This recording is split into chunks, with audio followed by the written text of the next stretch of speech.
All right. So I am so excited to have Jennifer Payeur with us today. She is my soul sister, God sister, really sisters for many lifetime. I remember when I first met her, that was probably 2.5 years ago, and we just got connected really deeply. And just from there, I think just, our relationship flourished. So I'm really excited to have her with us today. So welcome, Jen. So a little bit more about her background. So my understanding is she has been in the banking industry for 29 years, right? That's a long time. And she's managed two different teams. From my understanding, one of them she managed for 250 people, another 175 people while she was in the banking industry. I think during that time, I remember you told me that you felt called to, and I know you were going through a personal crisis at that time, and you felt called to actually learn about healing, and you attended the Barbara Brennan Healing School for 4 years. When I remember when you first told me, I'm like, oh my God, go to school while you're working. I don't think I can do that. So it's amazing you did that. And we both met at our other school, the spiritual school, where our spiritual teacher introduced us, the Ministry of Walking Prayer. And you were the one who actually introduced me to aromatherapy. I was already using some of the products, but I don't have a lot of knowledge around it. And I remember when we first met, you came to my home, you're like, you got to learn that, right? So I'm excited that you're here today to share with us about all the essences. Thank you for being here. Thank you. It's an honor to be here. Awesome. So I would like to just start off with my first question. I want to find out what got you interested in aromatherapy. So when I went to Barbara Brennan, one of the things, a lot of the people attending there were very sensitive people. And so there was a no scent policy, meaning no perfumes, things like that. And aromatherapy and healing go hand in hand.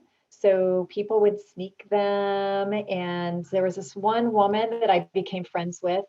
And every time I stood next to her, I recognized the scent that she had. And finally, after about 5 weeks of class, I leaned over and I said, "What is that? I have to know what that is." And it was Palo Santo. And she was shocked that I could smell it, first of all. She said, "Oh gosh, I thought I was getting away with this."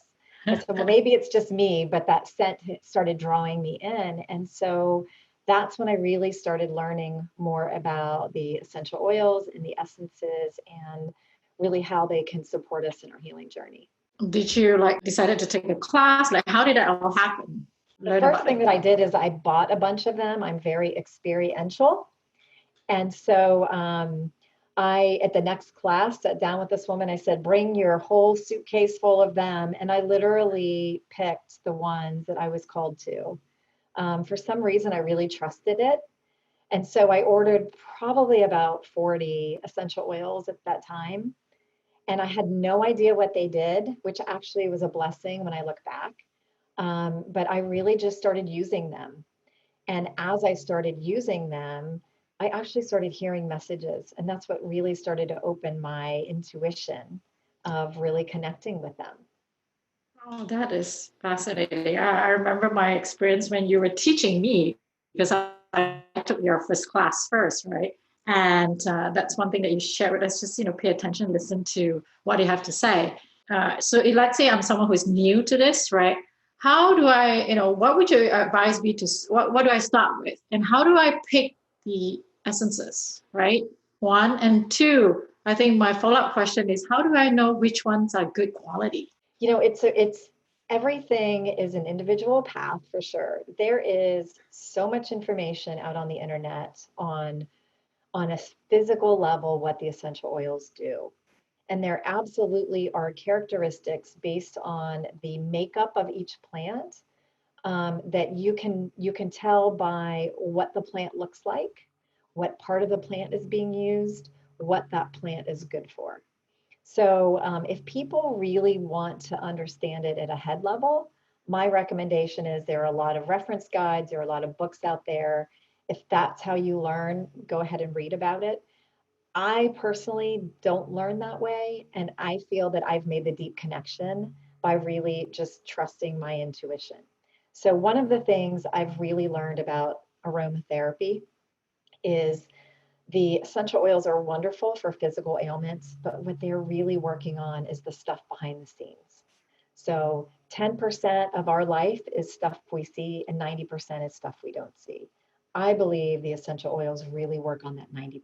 They work on the emotional levels, they work on the spiritual levels, and they work on the mental levels. So, for example, if you're somebody who has a monkey mind or a mind that's always going, a lot of chatter, the essential oils are wonderful to be able to slow that sound down so that you can actually hear your own inner voice. So, there are a lot of different ways to learn. What I really try to teach people, what my passion is to really connect with them on a deep level, because plants are teachers. They have an intelligence that isn't really written about a whole lot. The Native Americans know this, the indigenous people know this, but plants have a lot to teach us. And especially in this crisis that we're in on the planet right now, boy, are they helping us lead the way. So that was that question. The second question was, can you remind me? Oh, How how do do you we know know what good which one? quality Yeah, is? the qualities, right? Because there's so many out there, and there's such a huge price difference sometimes. And so, if let's say I'm going out to get some, how would I know? Like, you know, Yeah, and I believe quality really matters. So if you're somebody that eats organic foods or tries to eat organic and you try to use organic products, I highly, highly, highly recommend that you use an organic essential oil. Um, the USDA here in the United States and in the Americas, the grading system is really kind of hit or miss. It's not consistent. But when you start looking at Europe and even Canada, they're much more consistent and they actually have a certification process. So if you can find an essential oil that says certified organic, what that means is that the farm that the oil was grown on has to be at least 3 miles away from a farm that's using pesticides or herbicides. If for some reason somebody started using those chemicals, then that farmer can no longer call their stuff certified organic. So certified organic is top of the line, organic next. And then you see a lot of these words. Some of them have been made up and trademarked, like therapeutic. You see medicinal. You see a lot of these things, pure, pure and natural. All that means is that something hasn't been adulterated, but it doesn't mean that it's organic or that it's been grown in an intentional way. So that's what I tell people to look for. Look for certified organic or organic. And there are, about 10 to 15% of the companies out there are. are there fake ones out there? Oh, yes, lots of fake ones. One of the things, well, I don't have it with me on my table here, but one of the things that you can do is use a pendulum. You can actually use a pendulum over a bottle and you can tell what the quality is because the plants are alive, they have a life force to them. So if the pendulum is swinging in a clockwise way, it means there's a lot of vitality and life force in that. What a lot of people do is they tell you that it might be clove bud when it's clove leaf because clove leaf is cheaper. Or they will tell you it's lavender when it's lavandin, which is cheaper. So they will use part of the plant, another part of the plant that's cheaper to harvest and to distill in place of. That's one way plants are adulterated, the essential oils. And then another way is they'll actually use perfumes and other things in them. So, a lot of people go to places like Whole Foods or to some of these natural stores. In many cases, those are not the highest quality. Right. I remember I just bought my Palo Santo from there, and it wasn't when we printed. It didn't smell like Palo Santo at all. Yes. So that was a learning experience for me. So I think the next question that I want to ask, because you mentioned about listening to the essences, right? Yes. So especially if someone who's new to talking to the plants or listening to the plants, like yourself, and I've learned over the years about that too. How would they know they're listening to the plants or not? So how would you advise them if, let's say, that's something they want to take on and practice?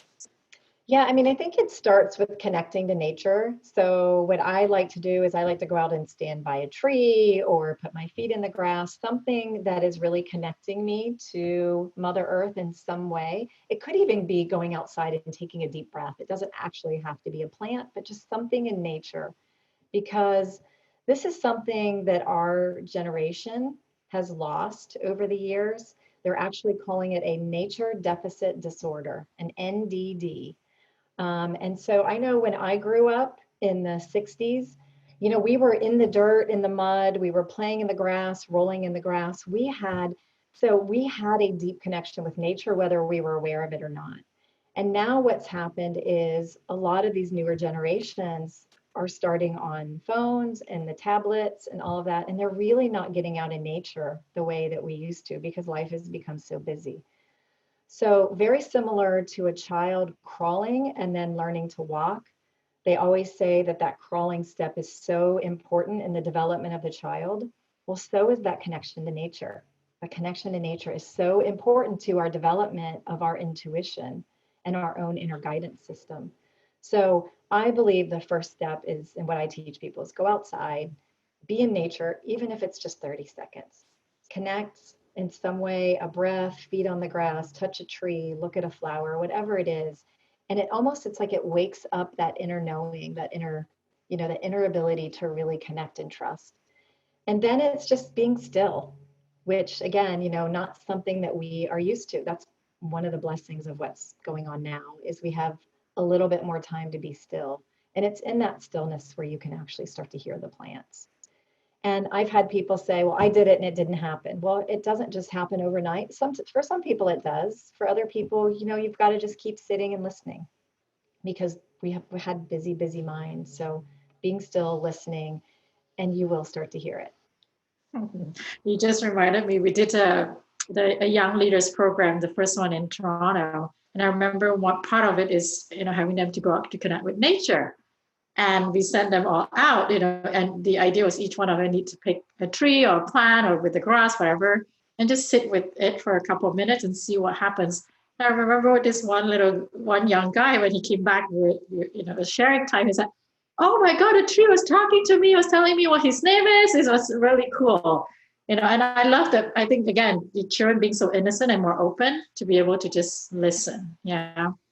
I remember my experience too. When I first listened, part of me was like, am I nuts? Am I going crazy? But really, it's like you say, it's our inner knowing, our intuition, and just connecting, right, to all the beings. Yes. And some people say, maybe their strength in their intuition is not hearing, but you can put 5 essential oils in front of somebody and just ask them, which one are you drawn to? That's part of your intuition, right? There's something in you that's recognizing that plant, what's in that plant, what's in that bottle. So it can show up in a lot of different ways. I love that. And my next question too, can we ingest, like take the essences? Yes, and I say it with a little bit of trepidation only because you've got to have the highest quality. If it's high quality, and you really need to know a little bit about the makeup of the plant. And what I mean by that is something like cinnamon bark is a hot essential oil. And if you took 5, 6 drops, it would probably burn your throat. If you took a drop, it might be okay. So it's just really, that's where knowing a little bit more information about the plants, about what type of essential oil it is, really does matter. But things like lemon and lavender and basil, all of the ones that you would find in your garden, all the herbal medicines that you're familiar with would all be very okay to ingest. And would you caution because there might be some that dilute it and we're not sure what they dilute them in and all that. So would you caution someone who's listening, perhaps those they might want to consider? Because again, it's not high quality or potent, right? Right. I would not personally ingest anything that wasn't at least at a minimum organic. Got it. Thank you. The next thing that I wanted to just chat with you is, I know recently you've also gone into the plant stem cells business. I've just started taking some of the products myself, since I'm home now more, so going through some detox myself. So, if you could just share a little bit about what that is. And, I think for our listeners, they might be curious also, what's the difference between the animal stem cells and plant stem cells as well? Yeah, so this was one of those totally divinely guided things that happened in my life. I went to a conference in Hawaii. Out of the blue, it was like I had this bolt of lightning hit me, and I knew I had to go to this conference. I had no idea what I had signed up for, really. I just knew it was about plant stem cells, which I knew nothing about. And over the course of the week, what I really recognized, I was the only non-doctor in the class, and I was a little bit intimidated by that. But what I learned very quickly is I knew more about the plant stem cells because of the essential oils. Essential oils actually are in the plant stem cells. Um, and all I kept seeing were just these shrouds of light coming in, coming in, coming in. And so I knew that these plants were special. I knew what I was seeing, but again, I didn't have the science behind it, if you will. So what a plant stem cell is it's new growth on a tree. All of these are picked in the wild. So that has an energetic component to it versus something that's in a greenhouse, because the wild has a different energy. It has a much more open, expansive energy. So it's the new growth on the plant before it becomes a leaf, a bud, a stem, a root. So it's the very beginning of the growth. And so it's called an embryonic plant stem cell, which is different than an adult plant stem cell. And it really is the pure light on the plant. What I love about these is they are picked with total intentionality. The botanists, when they pick these, they only pick up to 20% of the new growth on the plant so that they don't harm the plants and that the plant can still thrive. So there's a lot of intentionality. But what they have in them that's different than the adult plant stem cells is because of these the embryonic aspect of the plant, they have these juvenile phytohormones, which sounds like a mouthful, and it is. But what it really means is that these plant stem cells come into the body, and what they do is, in an intelligent way, they look at what's out of balance in the body. So if we as a humanity have a lot of toxins in our body because our air is polluted, our food's polluted, our water is polluted. So what they do is they come and they clean out the body. And once they do the clean out of the body, then what they do is they actually start to regenerate and kind of reinvigorate parts that have stopped working as we've aged or whatever it is. So I've really seen some amazing, amazing results of people that are using them. I've seen them in myself, but also in a lot of people that I work with, what has happened. But it's a dietary supplement. So it is different than the essential oil. Essential oils you can use in a diffuser. You can ingest them if they're pure and organic. You can put them on your body. These 99% of them you put in water and then you drink them, and then they go to work. So And what's the difference between the animal and plant? Because I think the animal stem cells, we've heard of it for a while now, right? And I remember when you first introduced this plant stem cells, I was like, oh, there's plant stem cells? I'm not aware of it. So if you could just speak a little bit to, what's the difference between plant and animal stem cells? well, it's really where they come from. So animal stem cells are coming either from a human being or from an animal, and the plants are coming from a plant. But in both cases, they are undifferentiated cells. So they're cells that haven't fully formed, and that's why they're so potent.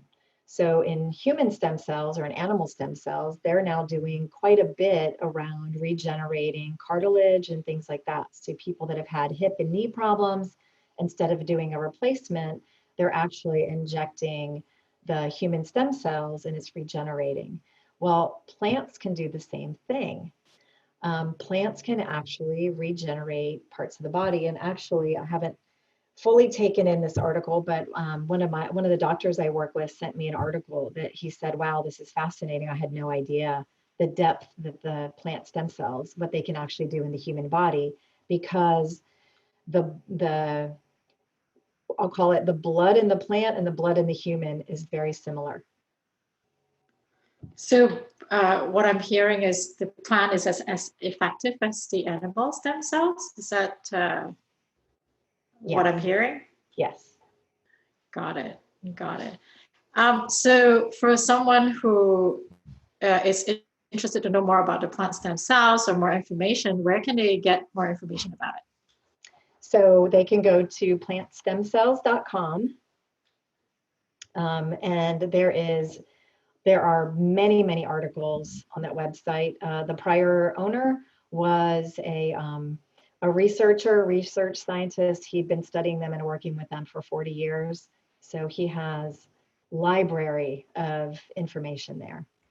And then for the essential oils, it's ancientplantwisdom.com. Awesome. So if someone wants to start taking this plant stem cells, right, do they need consultation, or like how would they start? Yeah, I mean, a quick conversation. The stem cells are a little bit more complicated than the essential oils, just because you can't go Google about it like you can the essential oils. So I would say a quick conversation with me, a consultation, and I can help guide people just based on a couple of questions with them. Awesome, awesome. So for those of you who are listening, yes, I'm using Jen's product right now. I've been recommending your product to all our community because I find that your product is the highest of quality that I've used so far. And before this, I've used a couple of brands, and and I love that Ancient Plant Wisdom.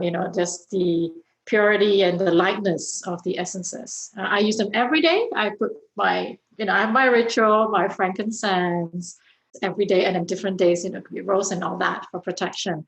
Especially now, before we end, with what's going on with the world right now, what are some of your recommendations for essences that people could use? So something that just I want to mention quickly, it's been very interesting because there's been a crackdown on a lot of alternative companies that use essential oils or even vitamins and supplements from the FDA.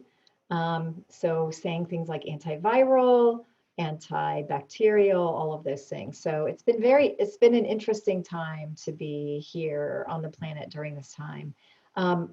I would say, I just wanted to say that because clove bud, cinnamon bark, savory, those are highly antiviral. And they are wonderful to protect, build up the immune system. Tea tree is another one. Those are, I'm using either one of those three every day. I'm using tea tree every day. That's kind of been my hand sanitizer, tea tree and lemon.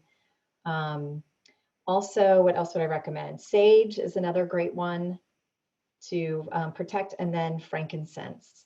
So part of this time that we're in, again, we're not just our physical bodies. So there are also these places in us of being isolated, just stress, anxiety, mild depression, panic attacks, some of the things that people are going through in these isolated states. So that's where I also see the power of the essential oils that can help tremendously. Bergamot is phenomenal. Lavender is phenomenal for helping us stay calm and clear. Rosemary is phenomenal. So those also help us be able to weather the storm and stay in balance. That's really important. I know that, I've been getting a lot of people reaching out too. They are having a lot of anxiety as well, right, in the midst of what's happening. And also, I think not like we started off with, this is a time where we actually get to have a deeper connection to ourselves. And for some, they're not used to going through that experience as well. So a lot of stuff are coming up for them in the midst of, this great pause, as they call it, right? The stillness time.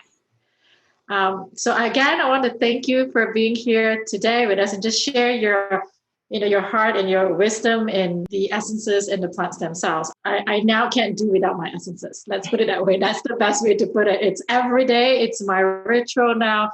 I travel with them, and I want to thank you for bringing them into my life. And now I'm going through my plant stem cell products, and I'm myself going through my detox, experiencing it, and I know it's working. It's working. So once again, thank you for being here on our show. I really appreciate that. Before we end, is there anything else you want to share with the audience or the listeners? My biggest piece of advice is trusting yourself and just allowing yourself to be led by the plant. Once again, thank you for sharing your heart and your wisdom with us. Really, really, really privileged and honored to have you. Always wonderful to be with you. Thank you. Bye.